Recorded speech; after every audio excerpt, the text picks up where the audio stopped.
Hey there! In this video episode of Harold Tribune World Youth Forum, presenting their speeches at United Nations. It's really impressive that this teenager's showing amazing skills and courage in United Nations stage. Let's move to the video and watch them. Presenter of the discussion is Mrs. Helen Height-Waller. The theme for our forums, as you know, has been the same year after year. The world we want. We used it the first year, and then when we came to change it the second year, somebody said, well, why don't you keep on talking about the world we want until we begin to think we're getting it? And so that's why for the 9 years we've kept that theme, the world we want. And that is the theme now of a discussion in which 6 other delegates will take part. They are Cruz Jr. from the Philippines, Lesley Scholes from Australia, Sabine Ewald from France, George Kocetkov from Yugoslavia, Samuel Lakshman Fernando from Ceylon, and Paulo Filippini from Italy. This is the first year, by the way, that we've had a delegate from Yugoslavia. Discussion of the world we want starts with a word from Lesley Scholes of Australia.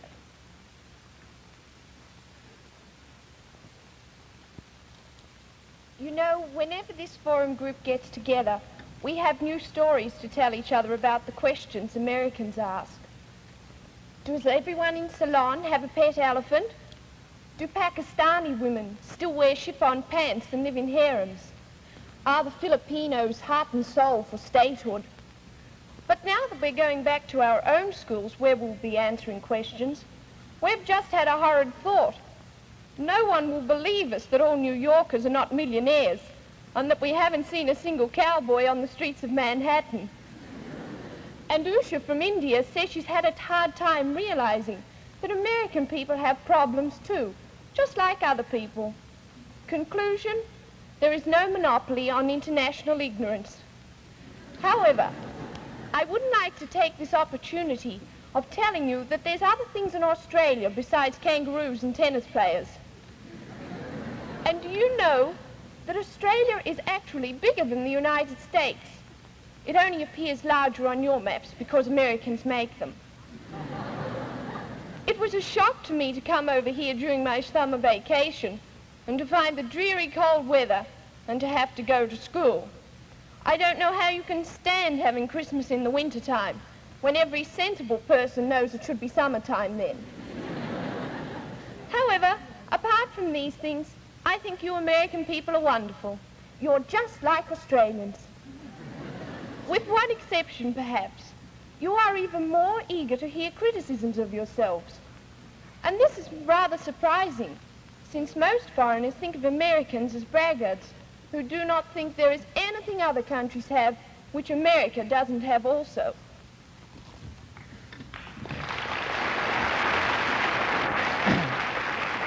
I can't agree with you, Lesley. It is true that we have all been asked hundreds of times, how do you like America? But you are wrong if you think this is an invitation to us to express our criticism. On the contrary, it is a plea to us to show admiration for this wonderful country. Therefore, the only correct answer is, I love it. Americans can tolerate a severe criticism of their institutions. When you came here, we were reminded that different is not a synonym for worse. A subtle way of saying that criticism is not welcome here. I am not blaming anybody for not liking criticism. I myself couldn't stand to have someone point out my defects. But why do people encourage us to criticize if they can't accept our criticism? I hasten to encourage you, Paulo. What else would you like to get off your chest? Well, Americans lack sophistication. To acquire sophistication, you have to depart from a group and be individuals. American students are too much involved in group activities to gain the discernment of individuals. When you grow up, you know pretty well how to work together, but your brains haven't got any subtlety. 2 reasons seem to account for this. First, schools judge a student's capacity by his personal record of extracurricular activities. Second, there is actually a fear of not knowing how to spend one's free time. Americans are always looking for pastimes. They are tremendously afraid of boredom. And to avoid it, they keep themselves on the move all the time. In doing so, they deny themselves the pleasure of having a refuge in which to recover spiritual energy from the tiring daily routine. They kill the most precious kind of freedom man has ever been given, the freedom to have privacy. Wait a minute, Paulo. At the risk of offending you with personal criticism, which you admit you can't stand, didn't you just contradict yourself a moment ago? You said the Americans aren't subtle, but you also criticized the subtle implication of the warning that different is not a synonym for worse. Okay, so I'll tell you about a personal experience which makes me contradict myself again. I have a girlfriend waiting for me at home. At least I hope so. I wanted to find her a present, something typical of America. My host offered to help me. He stepped boldly into a shop and told the saleswoman the whole story about me, my girlfriend, and the thing I needed. This frankness surprised me. I would never share my privacy with the first person I meet. Anyway, I acknowledge that the most simple way of getting what I wanted was to do what my host actually did. That's why I like America. You Americans. In your practical simplicity, you've got a spiritual soundness. So I end up with self-criticism. It is almost unbelievable, the power of assimilation of this country. I am 50% Americanized already.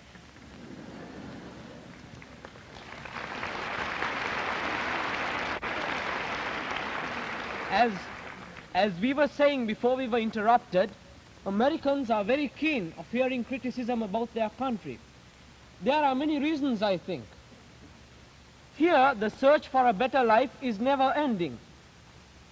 The sum total of American energy seems to be concentrated on improving something, anything from other people's opinions of them to ever bigger cars.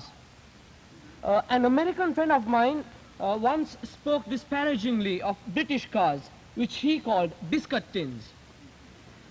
He said that you don't get into a British car, but you put it on. You see, these big cars that you build create a big problem. I know of many people who own 2 or 3 cars, but still prefer to use the subway. I've got another example of how you improve things so much that you sometimes overdo it. You take so much of the food value out of bread to make it pure white that then you have to go back and make it protein enriched. Speaking of proteins, I got so scared once when I heard one of my American mothers preparing the menu. She was not planning to give us food at all, but chemicals. I heard her say, tonight we'll have 2 proteins, or 1 carbohydrate and some roughage. But I must say, it looked normal and tasted delicious. Lesley, I'd like to ask you a question. Australia, like America, is a new country, built out of a wilderness by immigrants. Do you have anything comparable to this something called Americanism? Australianism, perhaps? No, at least discussion of the Australian way of life isn't as evident as Americanism is here. Perhaps it's because most people came from the British Isles. Not the British Empire, as every Asian knows. Lesley, I want to ask you a question. Is it true that a few weeks ago, an Australian Airlines bus in Singapore carried the sign, "We cater for Europeans only"? Now that the European colonial power have either left Asia or been obliged to leave, I thought the idea of white supremacy had left too, hasn't it? Well, one evidence in the Philippines is that a degree from an American university carries greater prestige than a degree from a Philippine university. But Junior, I feel that there is something far more basic than that. The years of colonialism in our countries have created a sense of inferiority in us. We feel that our cultures have been neglected, and I feel that there is one vast reaction against it. We not only want to regain our past glories, but we also want to deal with the rest of the world on an equal basis. Now, in order to do this, however, we need assistance from foreign countries. The biggest problem today is how to attain this cooperation between East and West without any infringement on our newly acquired freedom. Is the failure of your rubber deal with the United States an illustration of what you mean, Sam? Oh yes, I think that is a very dramatic example. You see, we had been selling rubber to the United States. Suddenly, when the Korean War ended, the United States stopped buying our rubber. We sell our rubber in order to buy our rice, so that we may not starve. We usually get our rice from Burma, but the rice crop in Burma failed that year.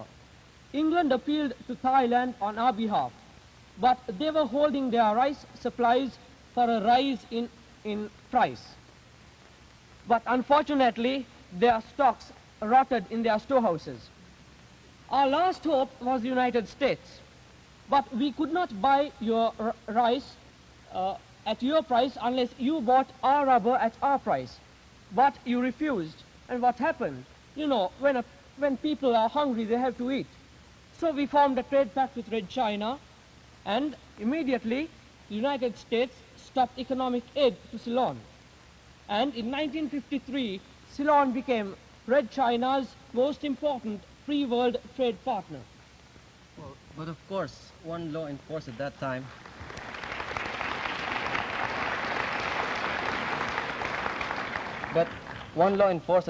the Battle Act, which controlled the American relations with those countries that sent strategic materials to communist countries, left Congress no other choice.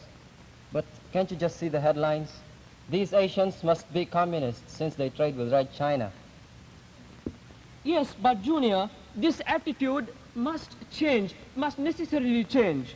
Immediately after the war, the Asian countries were almost begging for American economic assistance. We still need it, but there are beginning to be alternatives. The mutual assistance idea, so successfully developed by the Colombo Plan, is just one example. Here, the member nations do not suspect each other's motives. As a citizen of a country that is directly involved in this plan, I can speak for the steady progress we are making. The case of the steel mill that Russia is building in India suggests yet another alternative. Instead of standing hat in hand, begging from the United States as our only hope, we may find the communists and the Americans trying to compete with each other to give us aid. But Sam, are you depending only on the aid that others give you? Oh no, far from it. I feel that only 10% of our problems could be solved by this foreign economic aid. The Asians themselves must bear the greatest burden. Self-help is the best help, we say. We must awaken to our responsibilities, and instead of decrying Western imperialism, we ourselves must do something tangible to improve our lot. Of course, we need foreign aid.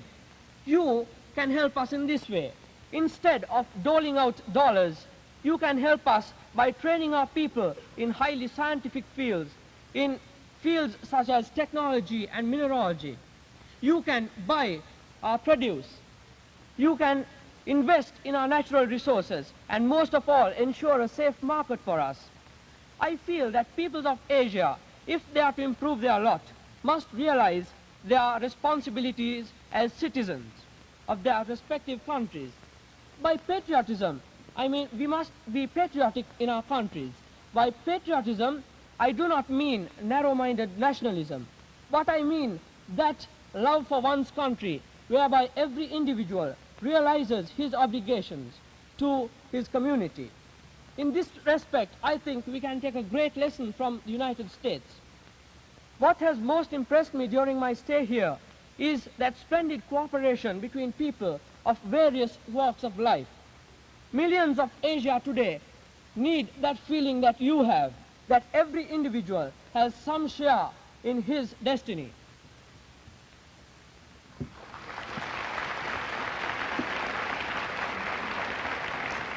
Well, Sam, I think you made a very good point.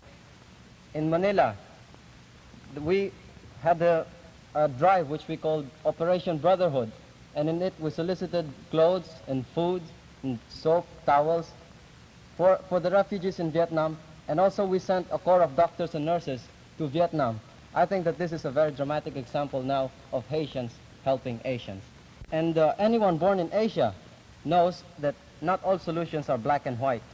Asia is far more complicated than Europe, with far more races, religions, languages, and cultures.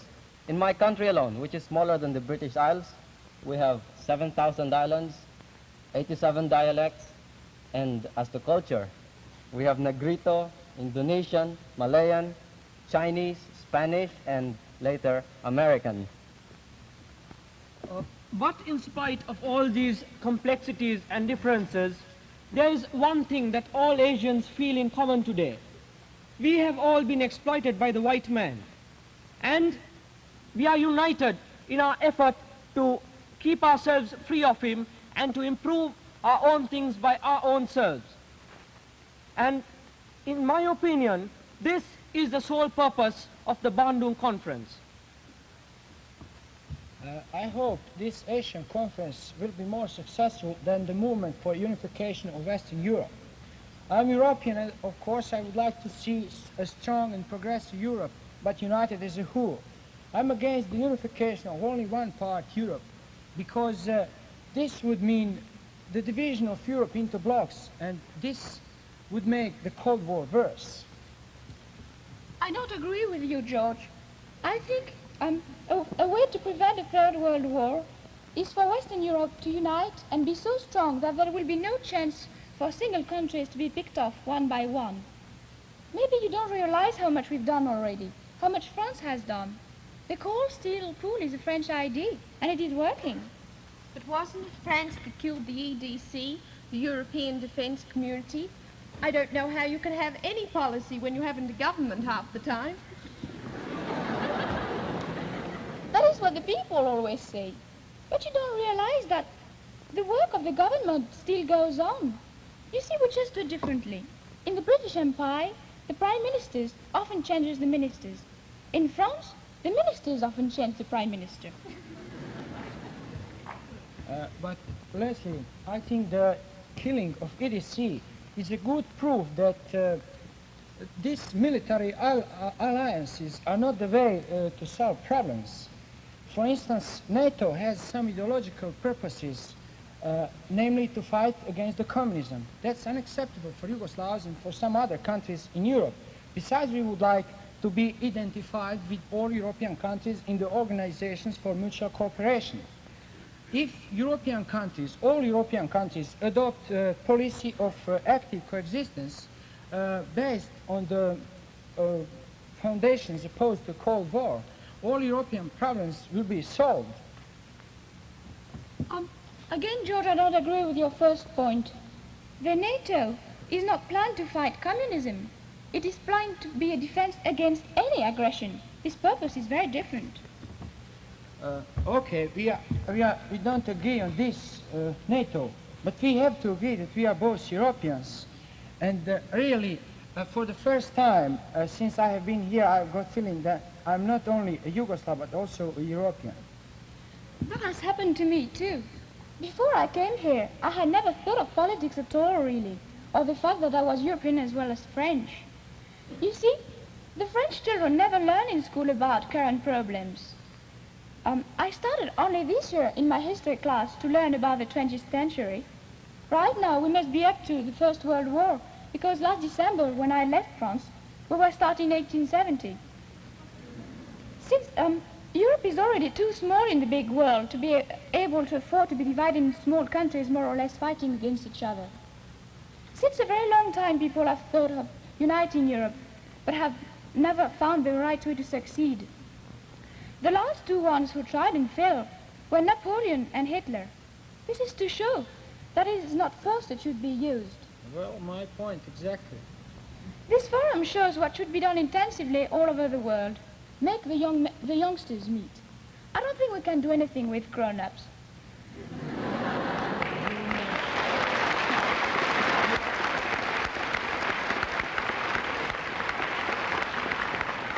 Grown-ups in France and Germany still fear each other. But when Sabine from Germany and I think of those past 3 wars, we have troubles understanding why they ever happened. I certainly do not fear her.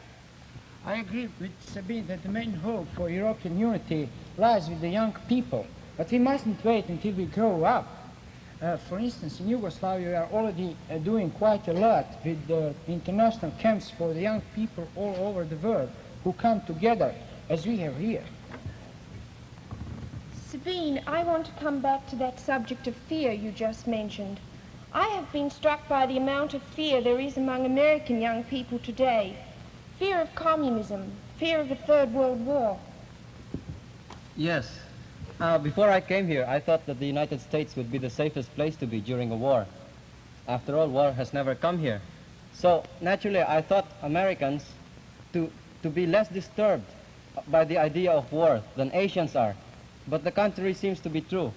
It seems to me that Americans are the most pessimistic people in the world today.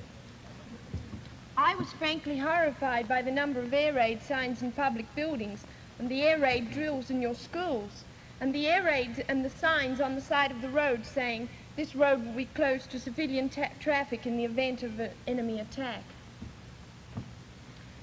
I can understand. I know that we should be prepared in a case of a new war. But when we talk about war every day, people are getting too afraid. And also when you think about war, you don't think enough about the alternatives to war.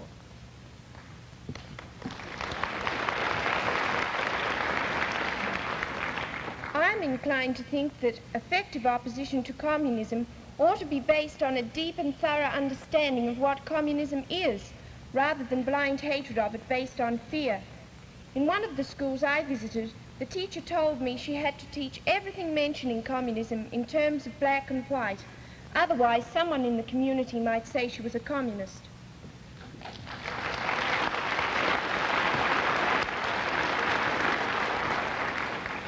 Maybe, Lesley, that's not quite as bad as you think. After all, I come from Yugoslavia, but every American I have met in my stay here has been very friendly to me, and many of them have changed the ideas about new Yugoslavia.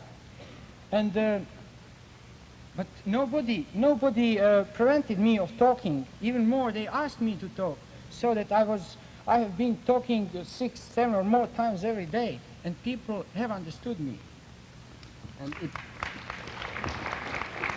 it is a queer fact, but a true one, that competition with communism can cause us to perfect our democracy. For instance, in the Philippines, the land situation has always concentrated wealth in a few men and left millions in poverty. Quick to take advantage of the setup, the communists attracted people to their armed movement by decrying the unjust distribution of land. But their cries in turn prompted the government to practice more democracy by providing free land for the landless. As to the communists, we found a very effective way of converting them. We turned them into capitalists by also giving them land.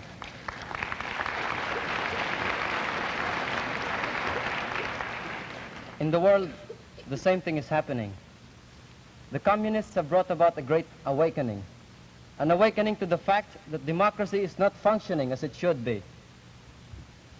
The communists, in trying to win more allies in Asia, have attacked Western imperialism, and in this way helped Asians realize their lack of sovereignty, which was in reality a lack of democracy.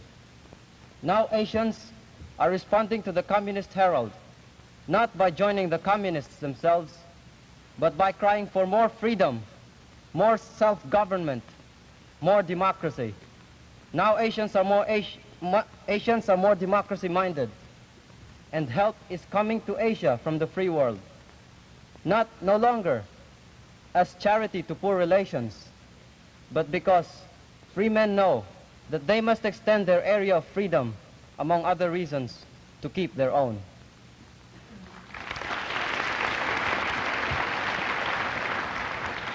There is another problem too, the atom. Instead of using it, we are afraid of it. It would be very funny if it wasn't so tragic. We are spending a lot of money to get something what will destroy us in any case if we use it. If we really want peace, our policy has to be based on foundations opposed to Cold War.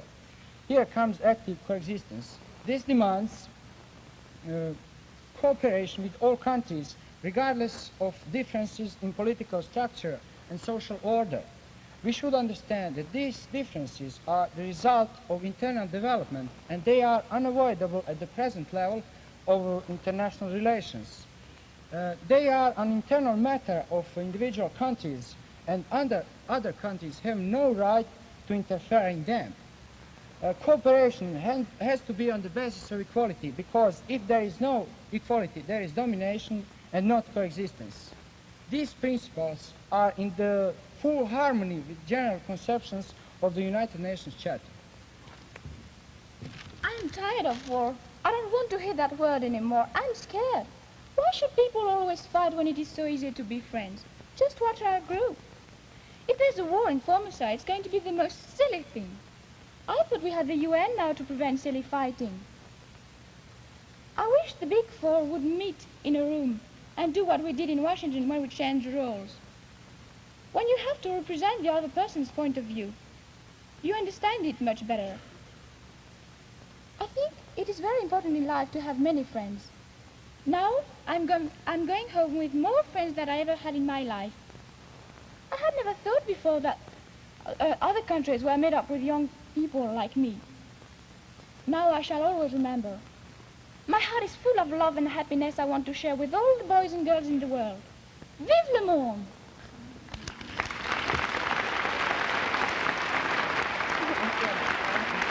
Long live the world! Vive le monde, Sabine. We all agree with you.